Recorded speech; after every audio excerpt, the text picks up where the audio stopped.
Back of the Mac Tools U.S. Nationals funny car. Second round of elimination. Ashley Force Hood, Paul Lee about to go down the track. Meanwhile, at the top end with the Sarge. How much does the pressure ratchet up, or does it round to round, especially in the big go? Well, you know, it definitely builds, but, you know, it's hot out, and that's really where the pressure comes from, man. We can all go fast when it's cool out, you know, and Dixon runs right in front of us and runs an 83, and I thought, heck, man, we're not even trying to run an 83. And then, you know, I thought for sure we're going to be first pair, but my teammate Corey Mack goes out and actually runs better than them, and that's what we're going to run next. So we'll get to be second pair. All in all, one of the DSR cars is going to the finals, whether it's the Army car or the Fram car. We're doing what we need to do. I hope it's us, but I know Corey hopes it's him. So we're doing a great job. I know my dad's proud of all of us. It's just an amazing team. Thanks. You bet. Paul Lee drives for Jim Dunn, your father. You saw him just a moment ago. Paul Lee looking to get to his first semifinal ever.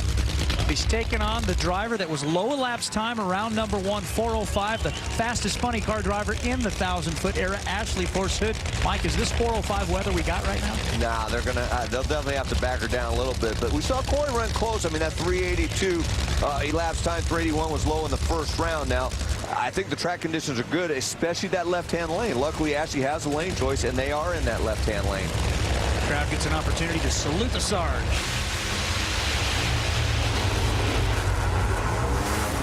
That looked like a pretty good drag race. Started mixing up cylinders. Ashley Force Hood gets the win. He slowed down just a bit, as we suspected. 4:13 at 306. I'll tell you, you know, Paul Lee gave him a pretty good old drag race to about 400 feet. Then it looks like he put a cylinder out right there, and that's when Ashley Force was able to just pull away. Good job. Still winless in a year. Guido Dean Antonelli is going to try to get her into the finals here today. Ashley at least has moved on to the semifinal. We take a look at our ladder where Matt Hagan, the #1 qualifier, will give up lane choice. And Cruz and John, that's a huge matchup. Oh boy, and on the other side, as we said, Ashley's already moved on. The other matchup will be Melanie Troxel against Jack Beckman, and Melanie will have lane choice.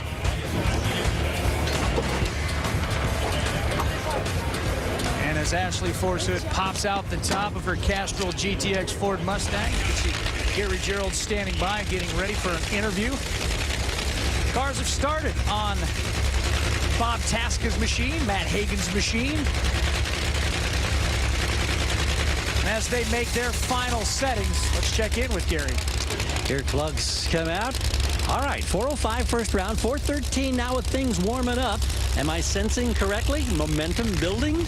It is. We'll take it. And every round is just as nerve-wracking as the next. But that's exciting. And Paulie, he got me last week in Brainerd, so we really wanted to take him out for Robert because he took Robert out earlier in the Auto Club car. And it's a funny little fact, Paul and I are neighbors. We live right down the street from each other. 2 fire suits at 1 dry cleaners. It's funny. But for Castrol and Ford and Auto Club, we're on a roll. We hope we can keep it up. We're halfway there.